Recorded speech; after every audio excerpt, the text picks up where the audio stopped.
Hello everybody and welcome back to another Deep Ogre review. Today we're going to be taking a look at my new favorite figure of all time.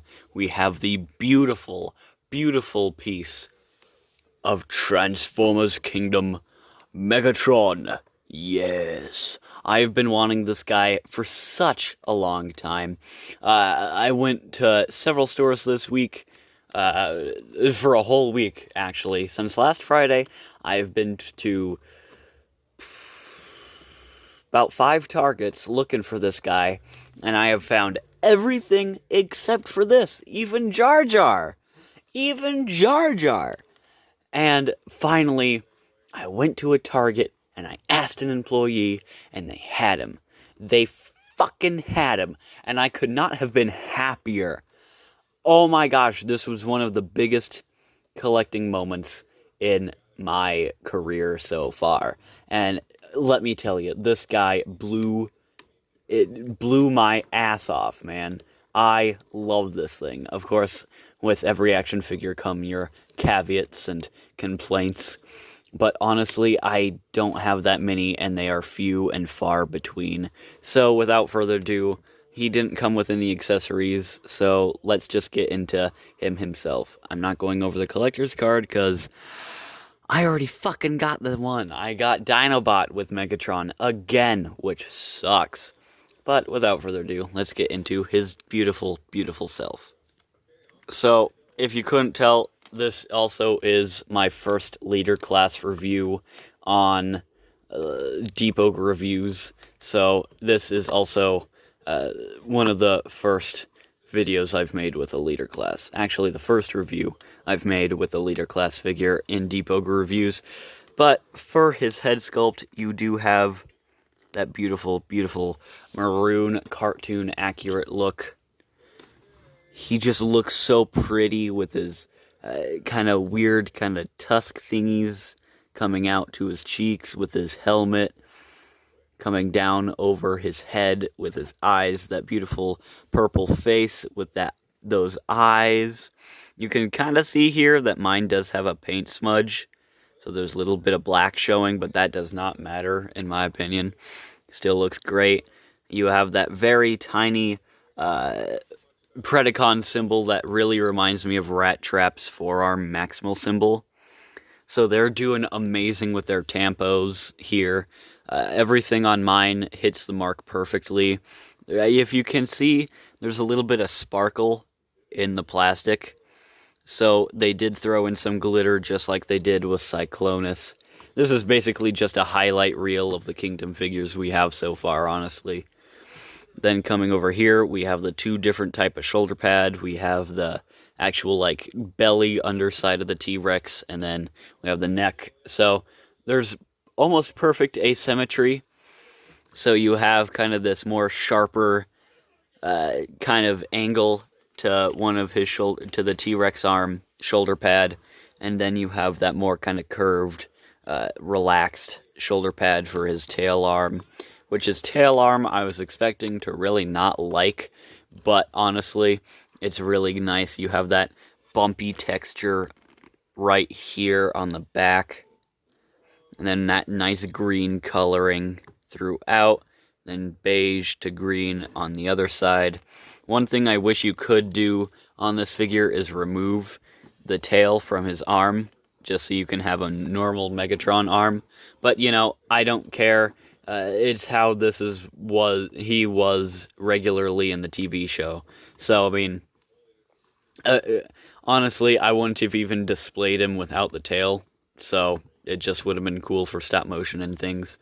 But you can see his little vents on the side, those protrusions right here on his collar, gunmetal gray with purple all throughout, to the Matrix type looking crotch.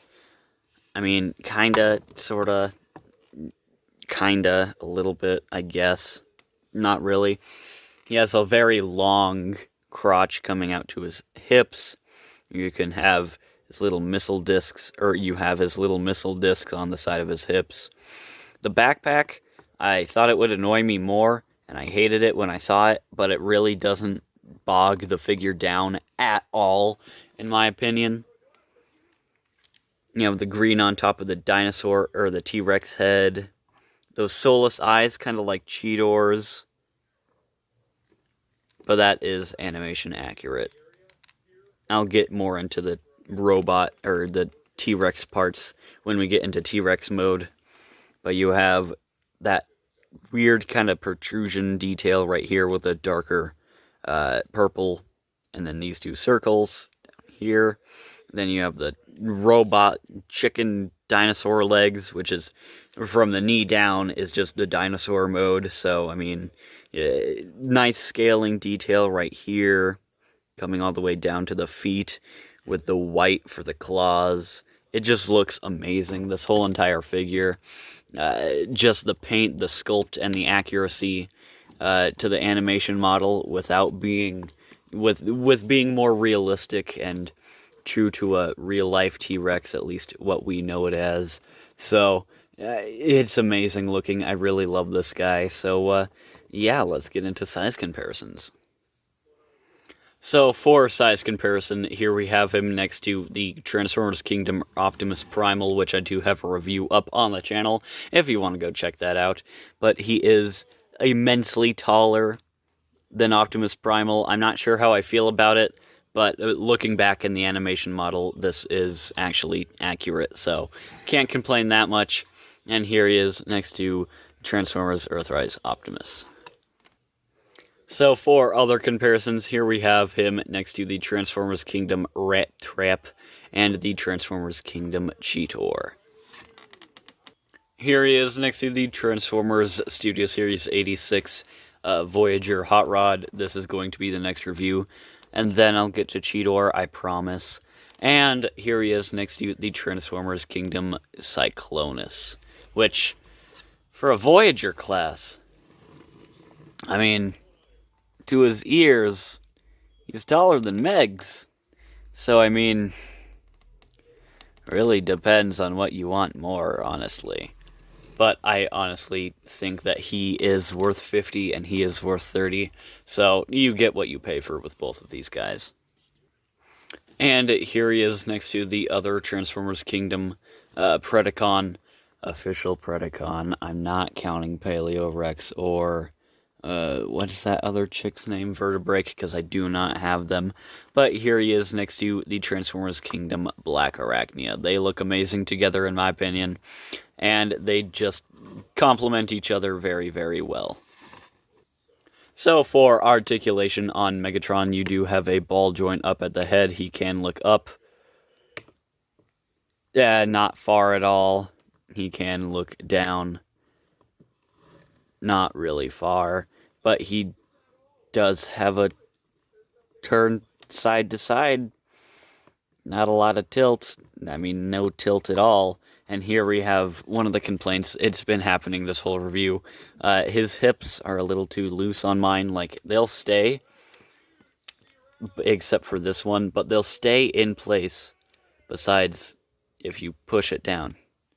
So, if you're messing around with him, trying to get the legs in a good pose, messing around with the arms, the legs like to come out from themselves. So, I mean, that's kind of annoying, but I understand it with the backpack and all. See, it's exactly doing that. Poor little bot right there. So, yeah, it's exactly doing the thing that I dreaded, but, you know, whatever. It's whatever. But there is a transformation hinge, so he can look up about that far without it looking too weird. And that does not allow him to... Oh, it does allow him to look down about that far. And then his arm can go out about that far, down about that far. It would go full 360 without the backpack and the tail in the way. Bicep swivel, single jointed elbow goes up about 90. There's nothing else besides a hinge right here at the creepy crab claw. You have a waist swivel. Leg can kick up about that far, back about that far, can kick out only about that far because the turret, and then you have a knee swivel and a bend at the knee with a hinge that goes down, up, and some ankle pivot. overall, I love this robot mode, if you couldn't tell already. I mean, the knees and the hips are kind of weak a little bit, but that, oh my gosh, it's just such an amazing looking robot mode. It feels amazing to handle. You just know that you're getting a quality product with this figure, and quality product it is. They really put it all into here, and I just really dig this figure so much, so very, very much. So, yeah, let's get on to transformation.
So clearly, as you could tell from that transformation sequence, either though it is sped up, you could hear me cussing at it and having to pause and come back and pause and come back. I couldn't document all the parts of the transformation because the transformation was just too fucking difficult, man. Oh my god. Oh my god. I've never had a worse transformation in my life besides maybe Studio Series Blackout.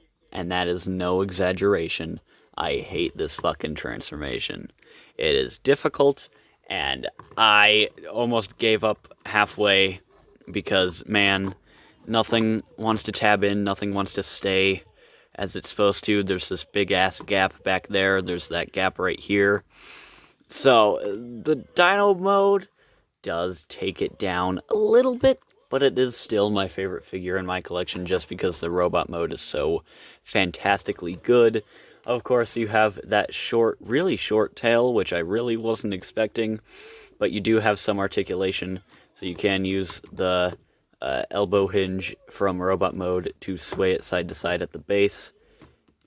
And there's this hinge right here, and it does swivel a little bit. There is leg movement right up here. Go back, go forward. There is there is knee, and basically all the leg articulation from the knee down in robot mode is still here. There's a ball joint at the arms, and then you have a hinge right here at the neck, which breaks up that sculpt. So there's a hinge right here, so he can look up about that far, down about that far, and he can, yes, across the galaxy, Optimus Primal, it has come to this. Face to face, tooth to claw, yes. Or he can, because the rumor is that this is going to be the Jurassic Park crossover, so he can do the famous T-Rex roar standing up, and his tail knocked down Predator and Starscream and knocked off balance of everything else. So, I mean, you do have all of this. Oh my god. You do have all of this articulation. These are spring loaded right here. And I don't really understand what people are saying about the soft plastic. I mean, yeah, it's soft, but I don't think it's gonna melt or crack or whatever anytime soon. I feel that it's much, much, much better than Studio Series Shockwave, so that is a huge plus in my opinion. I'm barely getting this on camera, but I guess you can kind of fudge Optimus Primal on top of Megs, but it really doesn't work. He just wants to fall off unless you can find a way to, like, hook Megatron's arms around Primal's legs. And that kind of works, but yeah, he'll just keep falling backwards, so I mean, I guess it doesn't really work as I planned. So now let's get into my final thoughts. Oh boy. Oh boy.